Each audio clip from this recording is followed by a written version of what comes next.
Sobat Kabar Makassar, selamat datang di Kabar Makassar Petang. Saya Ina Hansina akan memberikan informasi terkini dan berita menarik lainnya terkait Kota Makassar dan sekitarnya.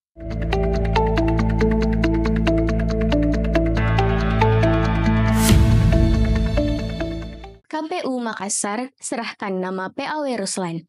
Proses berlanjut ke pemerintah kota dan pemerintah provinsi. Komisi Pemilihan Umum atau KPU Kota Makassar resmi menyerahkan nama calon pengganti antar waktu atau PAW almarhum Ruslan Mahmud dari fraksi Golkar kepada DPRD Kota Makassar. Penyerahan ini dilakukan langsung oleh jajaran KPU dan diterima Ketua DPRD Makassar, Supratman di ruang kerjanya Rabu 4 Juni. Ketua KPU Makassar, M. Yasir Arafat menjelaskan bahwa kedatangan pihaknya ke DPRD merupakan tindak lanjut dari permintaan resmi lembaga legislatif tersebut untuk mendapatkan nama peraih suara terbanyak kedua dalam pemilu 2024 di daerah pemilihan atau Dapil 1 Kota Makassar. Ia menambahkan bahwa proses verifikasi ini merujuk pada ketentuan PKPU nomor 6 tahun 2017 dan perubahannya dalam PKPU nomor 6 tahun 2019. Berdasarkan aturan tersebut, KPU memiliki waktu 5 hari kerja untuk menyelesaikan proses klarifikasi dan administrasi. Setelah nama calon PAW diserahkan, proses selanjutnya berada di ranah DPRD Kota Makassar. Ketua DPRD Supratman menyampaikan bahwa pihaknya akan segera mengajukan surat ke Wali Kota Makassar untuk diteruskan ke Gubernur Sulawesi Selatan. Namun ia menekankan bahwa proses tersebut tidak sepenuhnya berada di tangan DPRD. Lama waktu penyelesaian akan sangat bergantung pada kecepatan disposisi di tingkat pemerintah kota dan provinsi. Supratman juga menyoroti pentingnya percepatan proses ini, mengingat kekosongan kursi fraksi Golkar di DPRD Kota Makassar memberikan dampak politik tersendiri. Efisiensi anggaran tak halangi Dinas Dukcapil Jeneponto prioritaskan pelayanan prima bagi masyarakat. Dinas Kependudukan dan Pencatatan Sipil atau Dukcapil Kabupaten Jeneponto kembali menunjukkan komitmen pelayanannya di tengah kebijakan efisiensi anggaran yang tengah berjalan.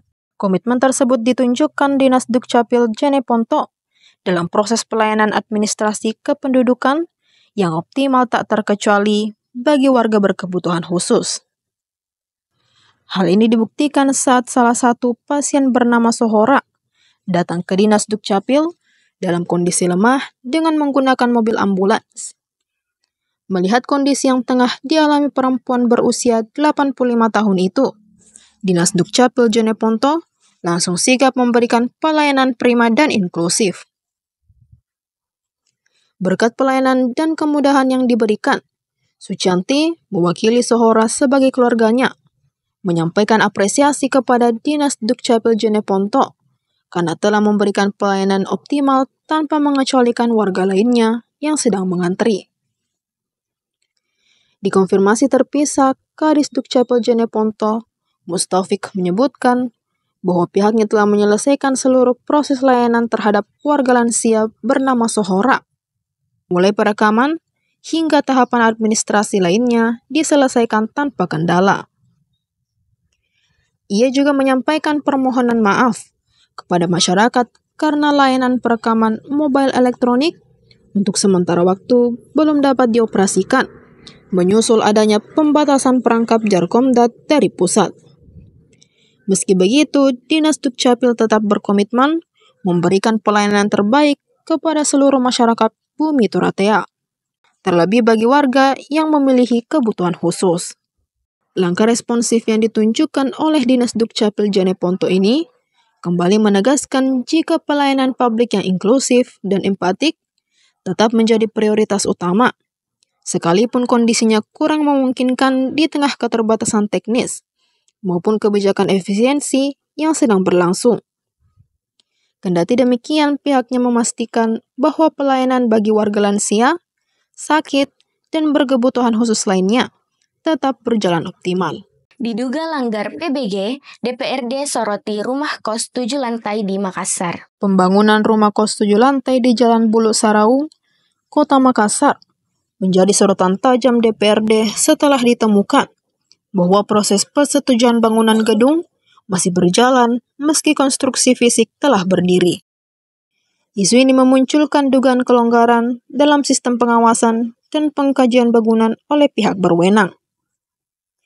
Sekretaris Dinas Penataan Ruang Kota Makassar, Fuad Aziz, menanggapi hal ini dengan menyatakan bahwa pengurusan PBG untuk bangunan tersebut belum sepenuhnya rampung karena status bangunan yang masih dalam proses pengerjaan.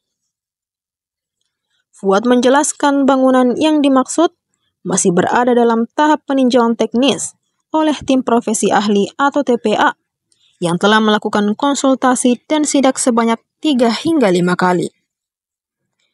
Proses ini dilakukan sebagai bentuk pemenuhan regulasi teknis sebelum bangunan tersebut nantinya dapat dinyatakan layak fungsi dan menerima sertifikat layak fungsi atau SLF.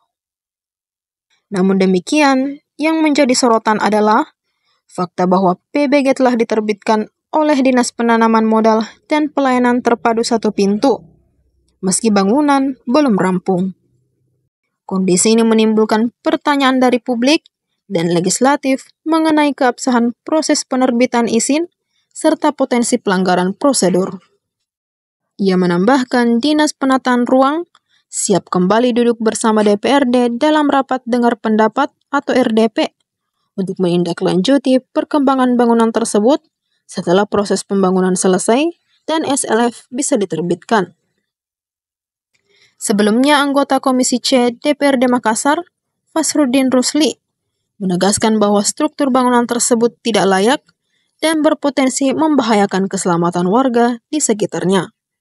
Fasruddin yang akrab disapa Acil mengungkapkan bahwa pihaknya telah 3 kali melakukan inspeksi mendadak atau sidak ke lokasi, namun aktivitas pembangunan masih terus berlangsung, meskipun sebelumnya sempat disegel. Menurutnya bangunan tersebut berdiri di antara deretan 10 ruko yang berjajar.